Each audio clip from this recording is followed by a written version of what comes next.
Olá pessoal, graça e paz do Senhor Jesus seja com todos nós. Uma ótima sexta-feira para todos. Hoje é 1º de dezembro de 2023. Seja muito bem-vindo ao nosso Imersão Bíblica, devocional diário de estudo das Sagradas Escrituras. E nesta sexta-feira nós vamos de Êxodo, o relacionamento de Deus com o seu povo, e hoje vamos de Êxodo capítulo 3, do 1 até o 22, com o tema O Chamado para Confiar. É isso mesmo, um chamado para fé. Confiar aí são similares no sentido da palavra. Mas o texto base, esse chamado para confiar, está aqui em Êxodo capítulo 3, versículo 14, que diz assim, Êxodo 13, 14. Disse Deus a Moisés, eu sou o que sou, e é isto que você dirá aos israelitas, eu sou, me enviou a vocês. Bom, a gente, para fazer aqui um panorama geral, nós já vimos como estava a situação no Egito no momento do nascimento de Moisés, uma grande crise humanitária no sentido de que Faraó mandou assassinar todas as crianças, né? Mandou primeiro as parteiras e depois os próprios egípcios a lançar no rio Nilo os homens nascidos entre os israelitas. Nesse contexto, Moisés surge, ele nasce, é adotado pela filha do Faraó, é criado talvez nas cortes egípcias. Depois ele se envolve em algumas confusões, na verdade, primeiro matando um egípcio, depois uma confusão com os próprios israelitas, foge então para o deserto, ali bem naquela parte da Península Arábica, ali bem ao sul da Palestina mesmo, quase ali perto do Golfo Pérsico, né, na região de Midian, aonde ele conhece uma família de Jetro ou Reuel. Moisés então se casa com uma das filhas de Jetro, e a partir daí, então, começa uma mudança na história, porque Deus assume o protagonismo. O que acontece no capítulo 3? Moisés está vivendo tranquilamente com a família de Jetro. Passaram-se mais 40 anos, é isso mesmo. De Êxodo 1 até Êxodo 3:1, nós temos 80 anos de história resumida nesses poucos capítulos. E o importante aqui é que não há qualquer necessidade de nos preocuparmos com os detalhes disso, porque aprova o Senhor não nos revelar essas coisas, porque elas não são relevantes. Por isso não estão ali. Perguntar o que Moisés fez durante esse tempo, não tem qualquer necessidade. Então, Moisés vivia tranquilamente, até que, Êxodo 3:2, o anjo do Senhor aparece por meio de uma sarça, um arbusto ali daquela região, começou a arder, queimar, mas sem queimar, né? Começou ali um fogo no meio da sarça, sem que houvesse aquela sarça fosse consumida. Yahvé se revela a Moisés e promete intervir na situação do povo do pacto. E é isso que Deus vai dizer então para Moisés: Moisés, eu estou aqui, eu sou o eu sou, né? Eu sou o que sou, e eu vou intervir por causa do meu povo, por causa do pacto. Daqui a pouco a gente vai falar sobre isso. Algumas curiosidades aí sobre a aparição de Deus, até algumas curiosidades que acabam trazendo confusão para a gente. Primeiro, Deus fala, olha, tira as sandálias dos teus pés, porque o lugar que você está é santo. E a primeira curiosidade aqui é que o lugar em si não era inerentemente santo, não é o monte que é santo. É o fato de que Yahvé estava no monte. Quem é santo é Yahvé, e porque Yahvé estava no monte, o monte é separado. O monte se torna, então, o lugar de Deus, a habitação de Deus, e esse lugar é santo. Então, o monte em si não é inerentemente santo, né? Se você for nesse lugar hoje, não existe nada de especial ali, porque não é o monte que é santo, é Yahvé, a presença de Yahvé que tornou aquele monte ali santo durante a manifestação de Yahvé. A segunda curiosidade, a terra prometida é boa, né? Primeira menção da terra que mana leite e mel. Só um detalhe, essa terra pertence a outros povos, é o que Yahvé vai dizer ali no versículo 8, falando da terra boa, mas a terra que pertence a um povo. E a última curiosidade aqui da aparição de Deus, de Yahvé, é que Yahvé está motivado, fator motivador é o pacto. Versículo 15, ele fala, diz também Deus a Moisés, diga aos israelitas, o Senhor, o Deus dos seus antepassados, o Deus de Abraão, o Deus de Isaac, o Deus de Jacó. Ou seja, ele está motivado pelas suas promessas, pela sua aliança, pelo pacto que ele realizou com os antepassados de Moisés, por isso ele está ali presente. Então, depois disso, desses 3 pontos aí sobre a aparição, Moisés deve reunir a liderança da nação, versículo 16 até o 18, reúna as autoridades de Israel, reúna ali a assembleia, né? No hebraico, a assembleia, no grego, a eclésia. É isso mesmo. Então, reúna a eclésia, reúna a igreja, né? A importância aí do povo de Deus, desse ajuntamento dos crentes, já aparece aqui bem cedo no Êxodo. Faraó não vai permitir a saída do povo, 3:19, Deus fala isso. E por que Faraó não vai permitir a saída do povo? E esse é o último ponto. Deus livrará Israel e punirá o Egito ao mesmo tempo. Por que o Faraó não vai deixar o povo sair? Não é que Faraó tem alguma coisa nele mesmo, não. Faraó não vai fazer isso porque a palavra diz que o coração duro de Faraó será usado por Deus, que vai endurecer ainda mais o coração de Faraó, para que o Egito seja punido. A gente tem que se lembrar que o Egito, especialmente aí por seus faraós, pelos seus líderes, né, pelos seus reis, ele tem tratado com bastante crueldade a nação de Israel. Os israelitas são escravos, trabalham muito e ainda têm os seus filhos mortos. Então Deus vai usar essa dureza do coração do faraó para endurecê-lo ainda mais, para que o Egito seja punido. Porque a saída de Israel não é só uma libertação para Israel, mas é também uma punição para o Egito. Assim como a entrada na Terra Prometida também não é só uma bênção de Deus para Israel, é também Deus punindo os cananitas, o povo que vivia naquela região, mas a gente vai falar disso um pouco mais à frente. O ponto aqui é lembrar que Faraó vai ser entorpecido pela sua própria dureza, e essa dureza vai ser o braço de Deus para punir os egípcios e livrar Israel ao mesmo tempo. Agora, Moisés, falando aqui um pouco do personagem, Moisés experimenta a tríade da transformação. O que é essa tríade da transformação? Ela está resumida aqui no versículo 14. Disse Deus a Moisés, eu sou o que sou, e é isso que você dirá aos israelitas. Essa é a tríade da transformação, e essa tríade, todos aqueles que fazem parte do pacto, da aliança com Deus, todos aqueles que fazem parte desse relacionamento com Deus, experimentam também essa tríade da transformação. Essa tríade, ela acontece de maneira revolucionária na conversão, mas ao longo da vida do crente, ele vai experimentar essa tríade da transformação. Ela tem um grande impacto no início da conversão, mas durante a santificação também a gente vai perceber esse modus operandi de Deus. Qual que é então a tríade da transformação, resumido aqui no versículo 14? Primeiro, Deus chama os seus escolhidos por meio do anjo do Senhor, né? O anjo do Senhor aqui é uma referência à aparição do próprio Deus. Alguns teólogos vão dizer que esse anjo do Senhor é o próprio Cristo e que todas as aparições físicas de Deus no Antigo Testamento eram aparições do próprio Cristo, que ainda não havia nascido, mas que já existia eternamente.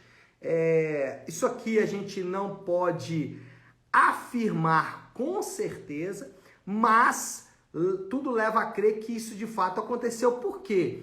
Porque o Deus Pai, ele é Espírito, o Espírito de Dentre os 3 entes da Trindade, o único que tem um corpo físico é o Filho. Esse corpo físico se manifesta na encarnação do Verbo lá quando Jesus nasce. Mas isso aqui são assuntos teológicos. O ponto aqui é você saber que Deus ele chama os escolhidos por meio de Jesus. Essa é a verdade que a gente vai encontrar em toda a Bíblia. E o texto aqui do versículo 14 começa dizendo: Deus disse a Moisés. Então Deus fala com Moisés.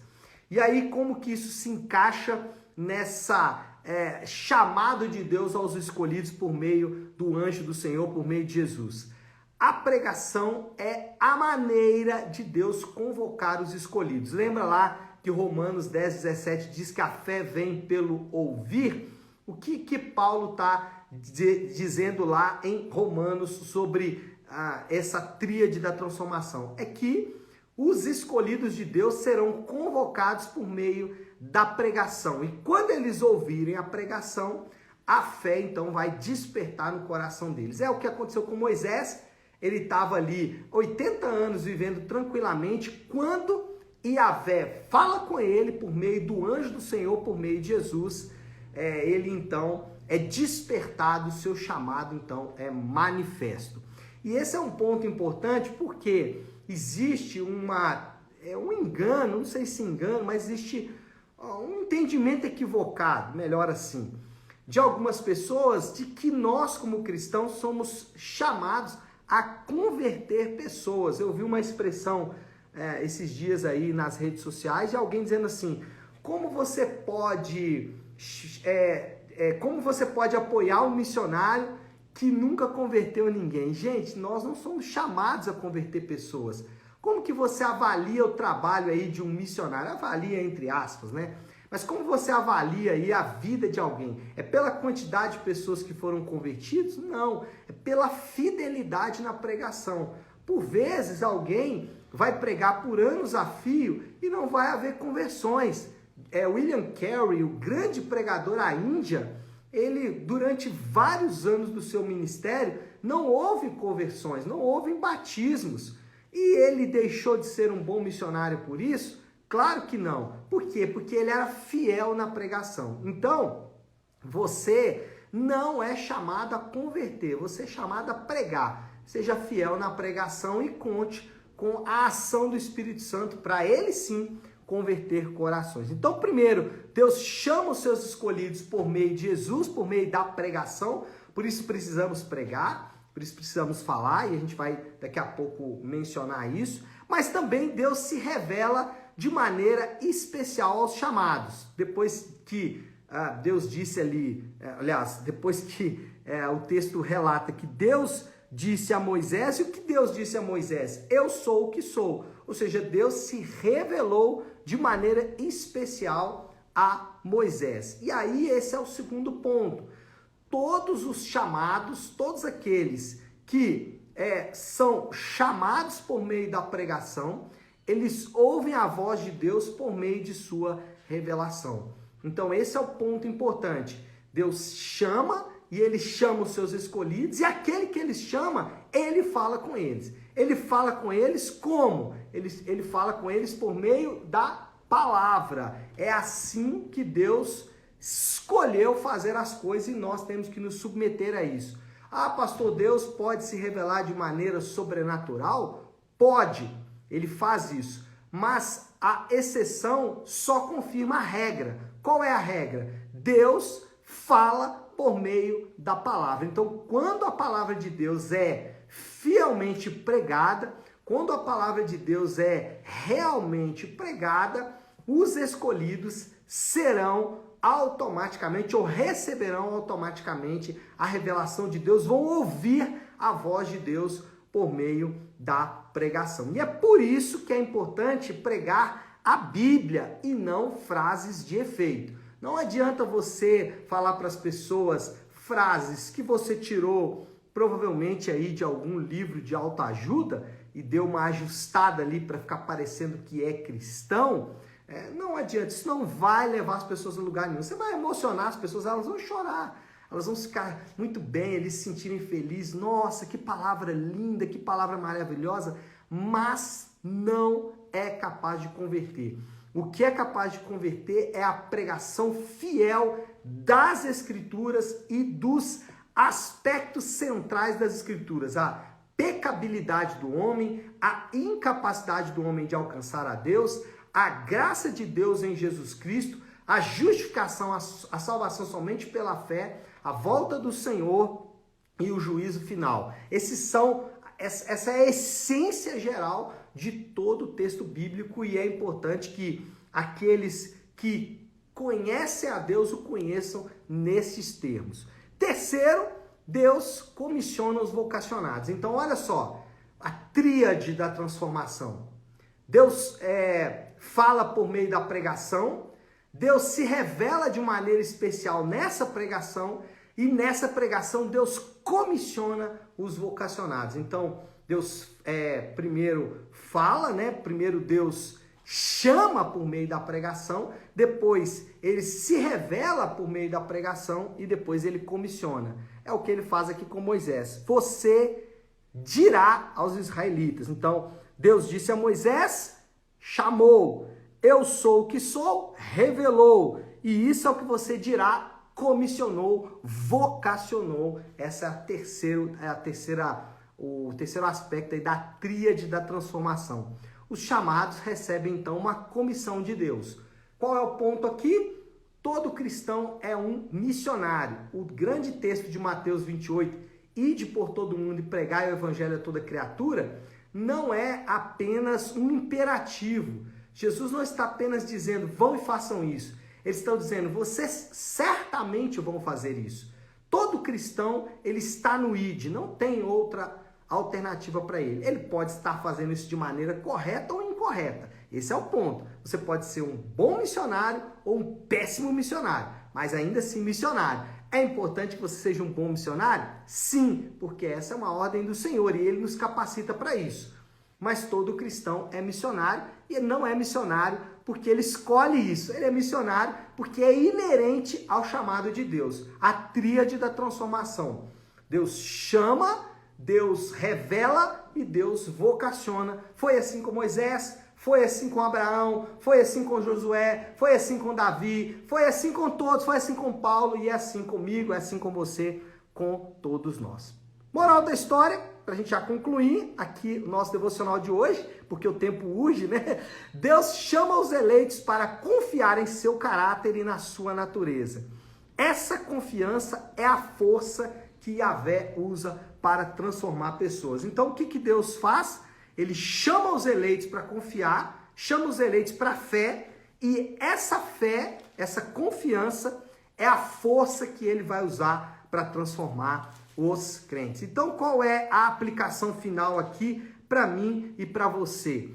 Para você que está me assistindo aí, que não faz parte do pacto de Deus por meio do batismo e da membresia na igreja, no sentido de que a igreja é esse lugar aonde os chamados vão. Se você ainda não faz parte desse pacto, eu te convido a fazer isso agora. Entre nesse pacto, confie em Deus, submeta a sua vida a Deus por meio da confiança. É interessante que muita gente fala, eu confio em Deus, mas nos seus próprios termos. O chamado aqui é confie em Deus nos termos dele, a partir da revelação dele. Não do jeito que você quer ou do jeito que você acha certo, mas do jeito que a Bíblia diz. E você que já está no pacto, você que faz parte no pacto, confie na revelação de Deus prescrita na Bíblia. Deus, ele é bom, santo, justo e os crentes devem confiar nessas verdades. Tá certo? Vamos orar? Você puder, então, pare aí um instante o que está fazendo e vamos juntos buscar a Deus em oração. Como eu faço sexta-feira, encerrando a semana de devocionais com o Pai Nosso. Pai nosso que estás nos céus, santificado seja o teu nome. Venha o teu reino, seja feita a tua vontade, assim na terra como no céu. Dá-nos hoje o nosso pão de cada dia. Perdoa as nossas dívidas, assim como perdoamos aos nossos devedores. E não nos deixes cair em tentação, mas livra-nos do mal, porque teu é o reino, o poder e a glória para sempre. Amém. Amém, pessoal? Bom, então é isso. Nós vamos ficando por aqui. Que Deus te abençoe. Uma excelente sexta-feira. Um mês de dezembro abençoado para todos nós. Fiquem com Deus.